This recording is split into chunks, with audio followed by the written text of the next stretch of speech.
This is a presentation on universal basic income and attention-based currency.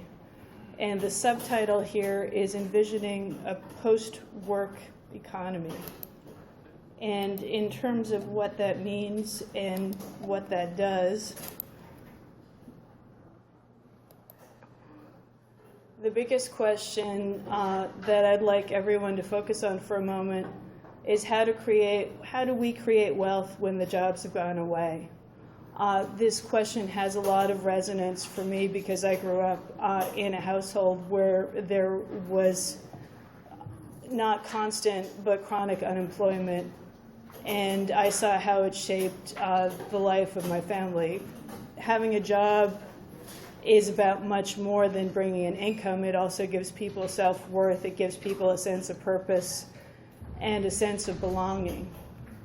And if we move into a future where, due to automation, there is less need for employment, I think we have to ask the question, how do we restore the dignity and the value of people who may not have access to full employment at all times?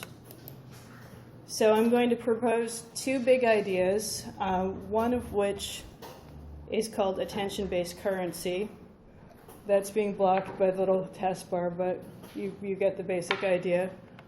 This is a form of cryptocurrency which is mined based on human consciousness and on human interaction with streaming media.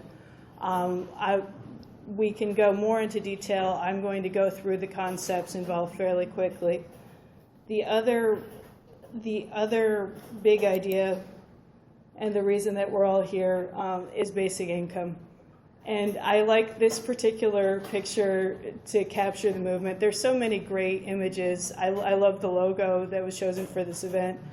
I love this particular slide because it just demonstrates friendly robots, happy robots. It has a sense of humor, it's whimsical, and it points to a future which is, as one of the speakers said yesterday, it's a form of utopia. It's this idea of technology actually working out for the good of the people involved.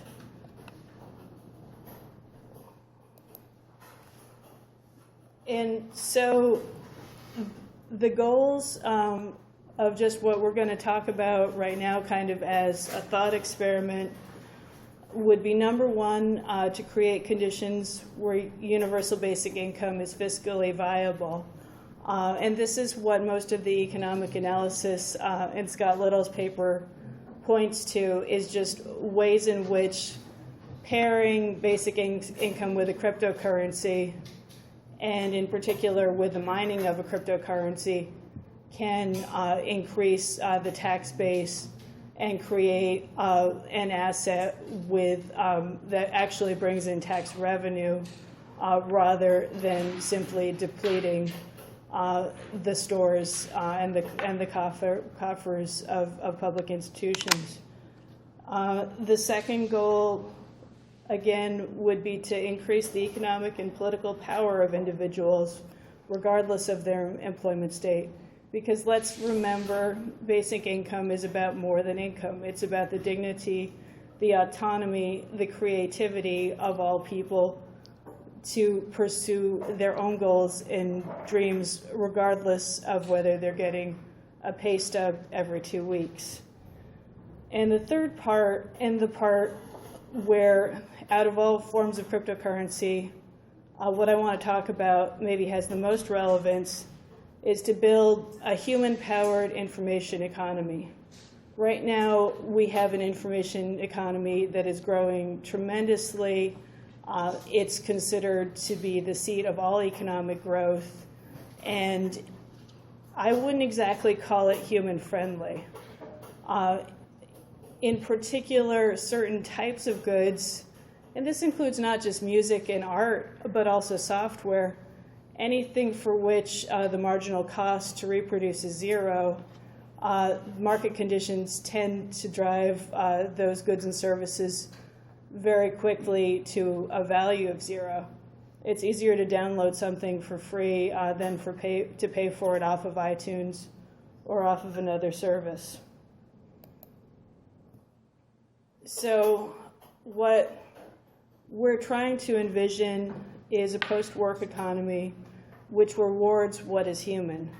Rewards in particular storytelling, music, movies, jokes, dance, documentary film. This isn't an exhaustive list. It's more just a list of what are the types of creative endeavors that humans do best and which cannot easily be automated. That's what the conversation that I'm hoping some people at this conference may wish to begin, because I think it's an important one. We've developed one tool which may be of use, but whatever the tool ultimately is that is chosen, creating this kind of a system and creating ways that artistic and creative output become tied again to monetary rewards, rewards with value in our system, that to me seems essential.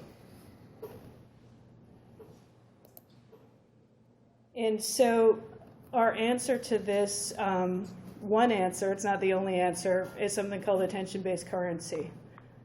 This is a screenshot. I'm going to be very, very quickly run over here and press play on my computer.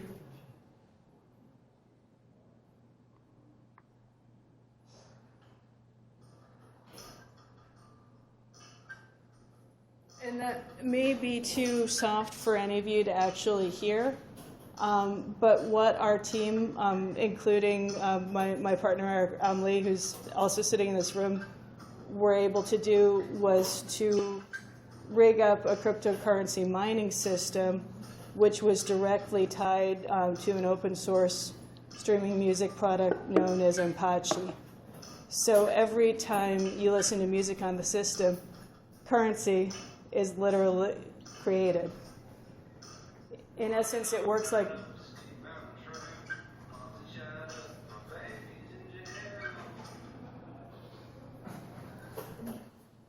that was the tune. It chose at random. I could have done worse.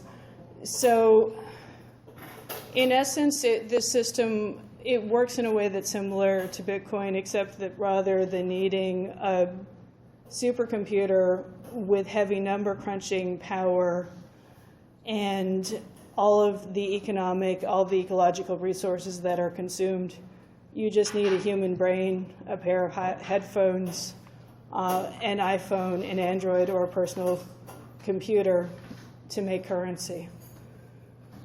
So we thought this was an interesting idea, and we wanted to play with it and see where it's going. It's one implementation. It's far from the only way that you can combine cryptocurrency and the blockchain with a creative economy. And a little more information about how attention-based currency works. It's fundamentally a cooperative system. The listener mines currency by playing a song. The algorithm works so that everybody gets a share, the artist, the listener, and the host.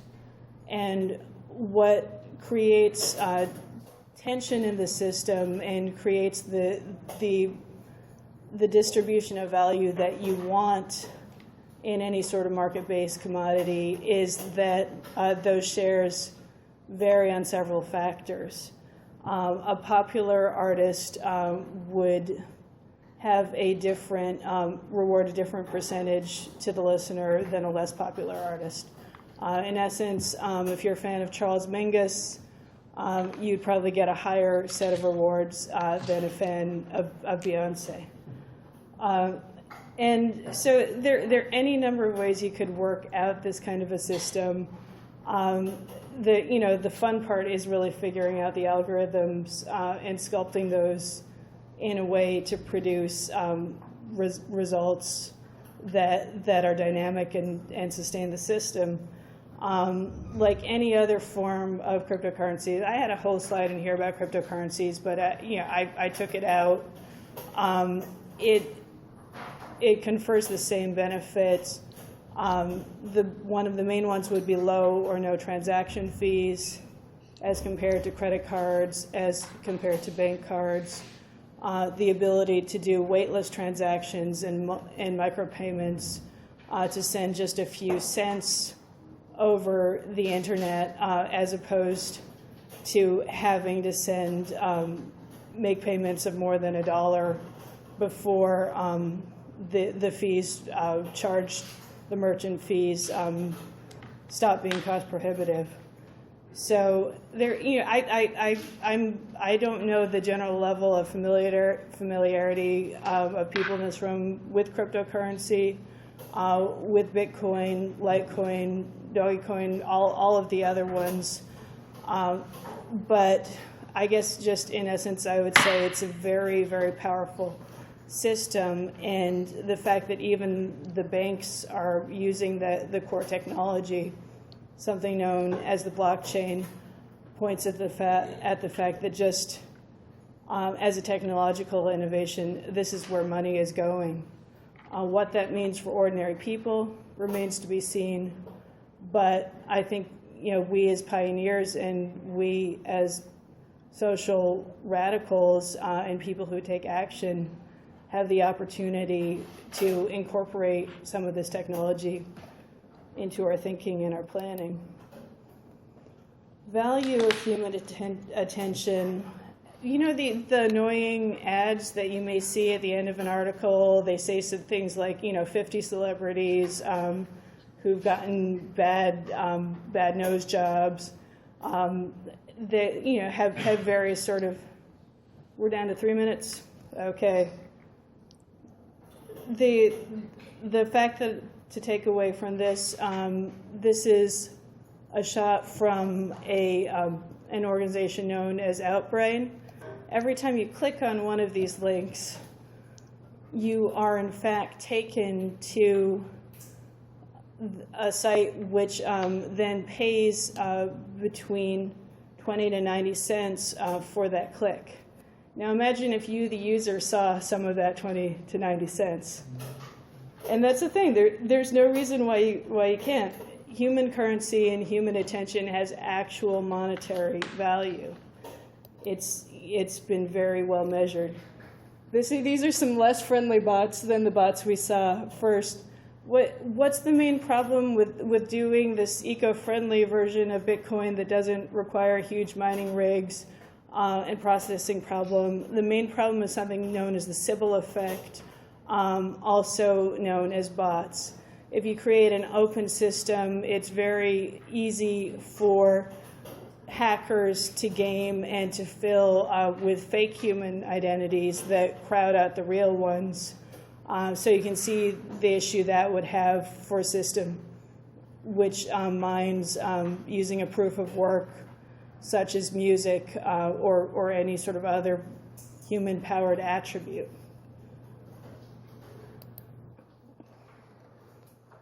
Which is why pairing something like attention-based currency with an existing system that guaranteed an identity, basically think a version of the Facebook login or the Google login, and launching such a system at the outset of a basic income pilot could be so revolutionary and could be so powerful. So these are some of, this is essentially what ABC needs to succeed. Lots of human listeners, unique verified identities for all listeners, trust in the privacy, security, and safety of the system. We don't want anybody's bank account information getting leaked. Bitcoin has a terrible brand in terms of consumer trust. People associate it with criminals. We want to go one step better. And because something based on human attention and listening to media has such a wide appeal, you can see the market capitalizations of some of the leading forms of cryptocurrency, not just Bitcoin, but Ether, Ripple, et cetera, et cetera. And the thing that sets attention-based currency apart potentially is just that so many more people would have an incentive to mine and to participate in the system.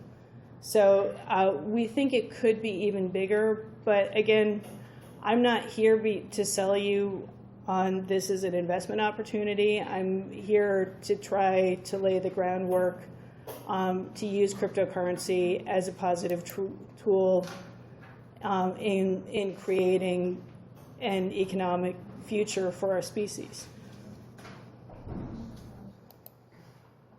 And this is a graph from our the paper that Scott and I co-authored. Basically what it says, very common sense, is that when you add attention-based currency or any other mined cryptocurrency into the mix, then the effect is to lower the tax rate required to sustain universal basic income, because the currency that's mined, the ABC that's produced in the system, is itself a revenue source and is itself taxable. So pretty common sense. Again, I'm not a PhD. I don't have that background in economics, but this part certainly makes sense to me. And so what I'd like to propose for anybody in this room who is interested is to consider ways in which cryptocurrency can be implemented in tandem with basic income projects. Because ABC is an asset and a revenue source, because the very structure of ABC has special value as part of a human-powered information economy, because this is a unique, once-in-a-lifetime opportunity for outreach and education, and because this can be done safely with more privacy and more security than what large corporations are offering to their customers and to their members. And I know we're over the time, and I appreciate the extra time. And again, I'm taking something of a shot in the dark as to sort of the level and the area of expertise. So I would say, if anybody has questions, please come find me. Please email me at the information above. An outline of this paper will be posted at my main sort of non-work site. That's artmeetscode.org. I may post some of the other white papers that we've done as well, if there's interest. Again, I'm Tess Gadwa, and I'm one of several people who've worked on this idea. It's largely been a labor of love. We hope to find the right home for it. And I would just say, regardless of what you think about this idea, cryptocurrency makes so much sense as a tool for universal basic income. Take some time, whatever form you might choose, study up on cryptocurrency, because it's a very powerful idea. That's all I have to say. Thank you guys so much.